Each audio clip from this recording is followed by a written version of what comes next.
ngayon mga kababayan, no, mainit na balita pa rin ang pinag-uusapan natin dito sa ating mga topic. Oo, babalikan natin itong Pogo. Bakit po? Dahil po, nag-sign na po ang ating mahal na Pangulo ng batas. Ban na po kahit anong Pogo yan, kahit na anong pasok ng Pogo dito sa ating bansa, mag-ano man sila ng pangalan nila, magbago man sila ng pangalan nila, yan po ay hindi na po uubra dahil nag-sign na po ang ating mahal na Pangulo na ban na ang Pogo. Okay? Ipinagbabawal na po sa bansa ang Pogo, mga kababayan. Marami po ang pumupuri ngayon sa ating mahal na Pangulo dahil sa pagkondena sa mga sugal, dahil sa pagkondena sa mga illegal na sugal kagaya nitong Pogo. Okay?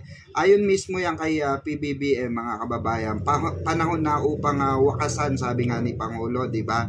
Ang mga operasyon at nagdudulot ng krimen, korupsyon, kasi yan isa sa mga dahilan ng korupsyon yan dito sa ating bansa, mga kababayan. Way back before, nung panahon ni Digong yan.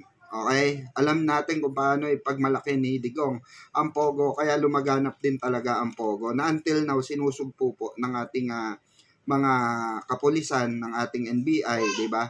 Dahil may mga natitira pa rin na mga Chinese na nag-ooperate pa rin ng Pogo. Kaya po sana suportahan natin ang ating mahal na Pangulo sa pagpuksa dito sa Pogo. Alam nyo na kung sino mga nagmamalaki niyan, di ba? Alam nyo naman kung sino ang mga promotor niyan.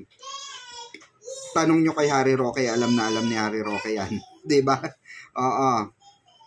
Para po sa kaalaman ng lahat, may pinirma na po ang ating mahal na Pangulo para itakwil, para tugisin, para hindi na makapasok yung Pogo dito sa ating bansa, 'di ba? Saludon tunay sa ating mahal na Pangulo sa masusing investigasyon dito sa Pogo na ito at talaga namang winakasan na ng ating mahal na Pangulo. Totally ban na itong mga ganitong klase ng anomalya, ganitong klase ng mga sugal, online game sugal, ganyan. So lahat yan, mga kababayan, winakasan na po ng ating mahal na Pangulo. Kailangan nang itigil ang panggulo nito sa ating lipunan at paglalapastangan sa ating bansa. President Marcos emphasized the urgent need to put an end to the disruptions these entities cause in our society and the desecration they bring to our nation. President Marcos highlighted the negative impacts POGOs have had on the community, including